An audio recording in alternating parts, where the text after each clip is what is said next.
guys, it's April Biss. I just wanted to do a quick how-to tutorial. I know some of you guys had asked me, what the heck are we doing this week? Can you do a tutorial? Because we're kind of confused. This doesn't have to be on the computer. So it's a really fun and creative project that I think is just a little different than what you're used to. So please, please, please do not do this project on the computer. We are supposed to use unconventional materials to create an expression of the given words in the project for this week. So the chosen words, and I'm reading this off of my computer here, so you might hear me in the distance here, are sweet, tangle, shred, and then one of your choice. So you're going to have 4 expressive words that you are going to concentrate on for this project. So you're going to concentrate and carefully consider the chosen words in terms of meaning. I would suggest maybe even looking them up in the thesaurus and in the dictionary, just to kind of get some other ideas, some adjectives to start to get inspired. And I usually do this when I start a project.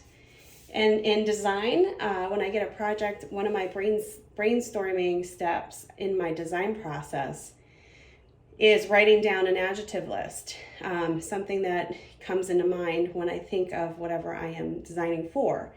And that helps me choose, fonts and colors and just the overall style of the piece that I'm creating. So I would definitely, look up the word sweet, look up the word tangle, shred, and then think of a word that you can do that's unique as far as expressing this with unconventional materials. You're going to experiment with different textures, materials, objects, drawing techniques, and mediums to convey the meaning of each word. Do not forget about the background. The background must work to reinforce the meaning of the word. You're going to physically construct your words using the choice of materials.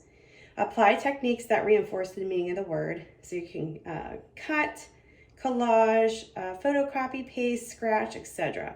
You can even paint, whatever you think would best describe the word and come across very unique is definitely a possibility. And then in the end, what you're going to do is you're going to photograph each of your constructions and you're going to present them all organized in one PDF. All right, so let's get started here.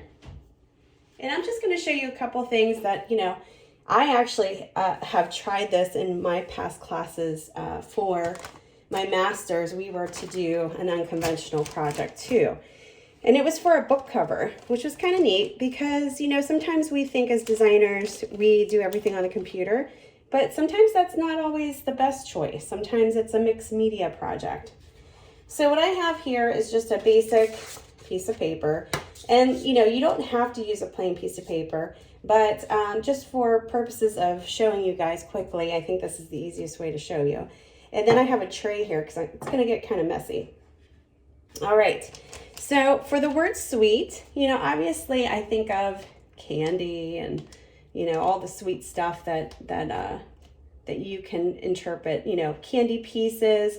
I have my M&Ms here. I don't know if you guys can see that. I have also this bag that was left over from Christmas of all the little sprinkles from our cookies.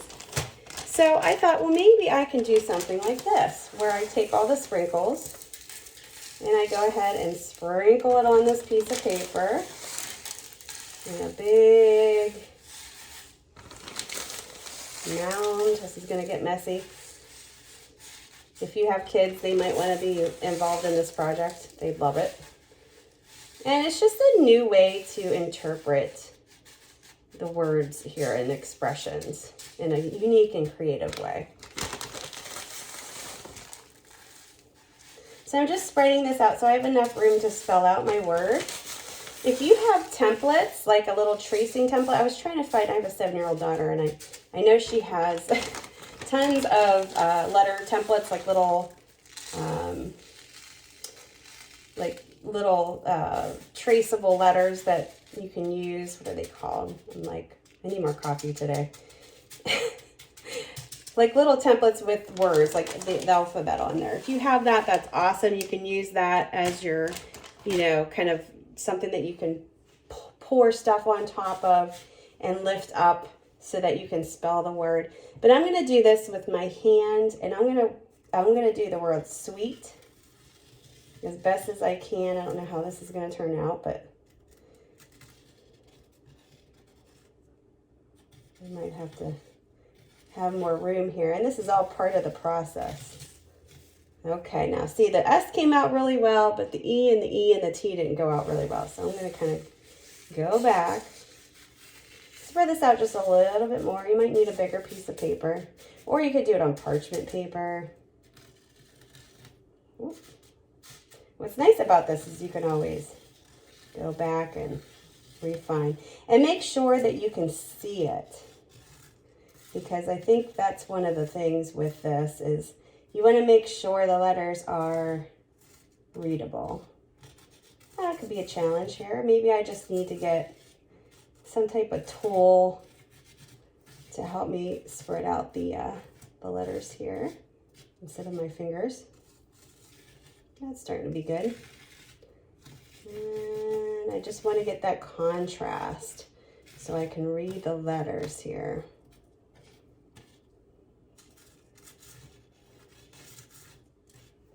Okay, I don't know if you guys can see this. This is probably going to be backwards. I'm going to try and flip this, but you can see the word sweet is starting to come out a little bit better here. And what I'm going to do is I'm going to take a picture of this in the best lighting possible. I would say do it during the daytime, obviously, if you can. If you can at night, you know, you'll have to use your flash. But you can always, you know, take it into Photoshop if you have Photoshop and make it, you know, readable. But you can take a picture of that and, you know, flat as possible so that, I don't know if you guys can see that. There we go. Take a picture of it with your phone and then crop it and bring it onto your computer so that you can create a PDF. Okay, so that's one thing that you can do. I'm going to show you one other thing I was thinking about because I wanted to have fun with this. So I'm going to do this with, my daughter has this nice M&M machine here. And I was like, oh, I can spell out the word sweet with M&Ms. How cool would that be? So again, I'm going to start out with my white paper, which my other material is trying to sneak in here. And I'm going to just shape these so that it spells the word sweet. And this kind of gets you into like the letter form shapes a little bit more. Thinking about how the letter form shape. I might need a little bit more room for this. I got my W, but it's kind of big. The W is always the biggest letter to worry about, so let's move this over. As long as you can read it, we're good.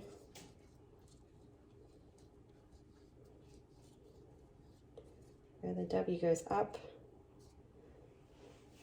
And one more.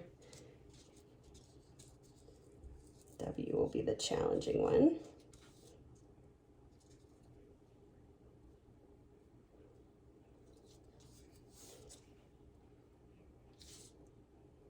There we go.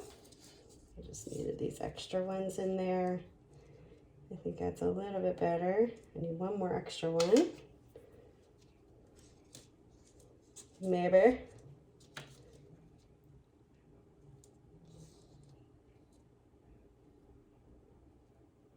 Okay, so that's getting a little bit better. I just have to pull these in a little bit and pull these out.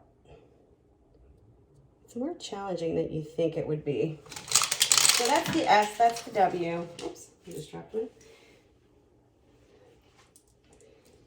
And obviously, maybe you'll need a bigger piece of paper. I didn't really think about that. I just thought this would be good, but it looks like I need a little bit bigger piece of paper because my word sweet is definitely going to be bigger than this. There's my E. I can duplicate that E. Just make sure you have enough space in between. My daughter's gonna be like, well, Mom, what are you doing? She actually is off from school today because it's a snow day. She would have had a lot of fun with this, but she is not here at the time. She's with her dad. She would have a lot of fun with this though. All right. There's the two E's and then the T.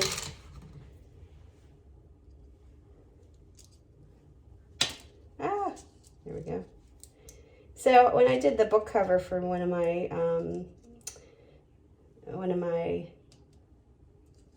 master degree, my graduate degree projects, I played around with some jewelry making materials and scrap pieces of paper, and I photographed that, and then I actually made that the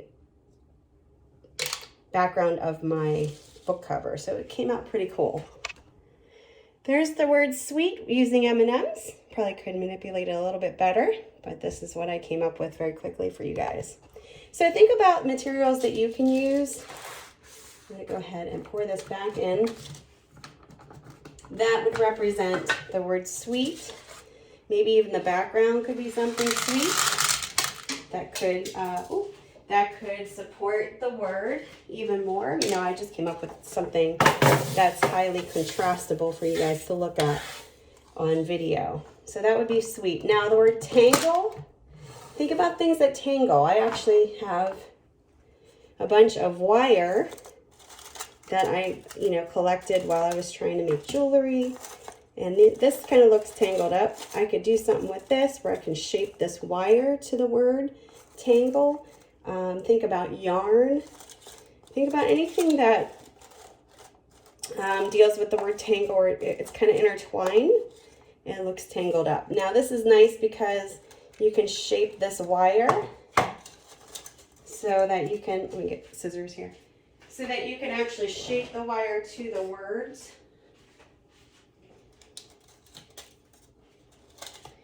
And I'll show you really quickly what I mean. So this is just wire you could get at Joann Fabrics or Michael's or any kind of craft store.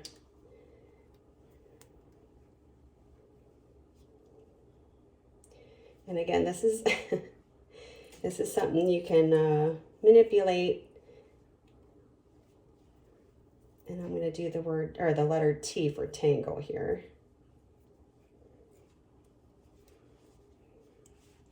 And I'm just twisting this wire so it's tangling up in itself, which hence is the word tangle.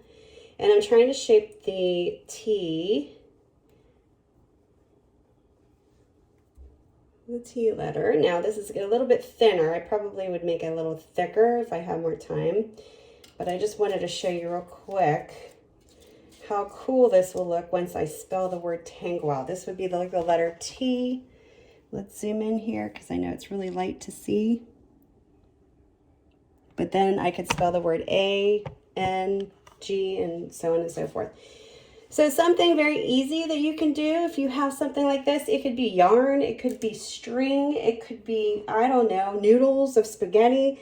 Have fun with this. Just, think about materials that will help express what the word means. The next word, shred, think about shredding up paper, newspaper, maybe even go out to the store to get that shredded paper that goes into gift bags.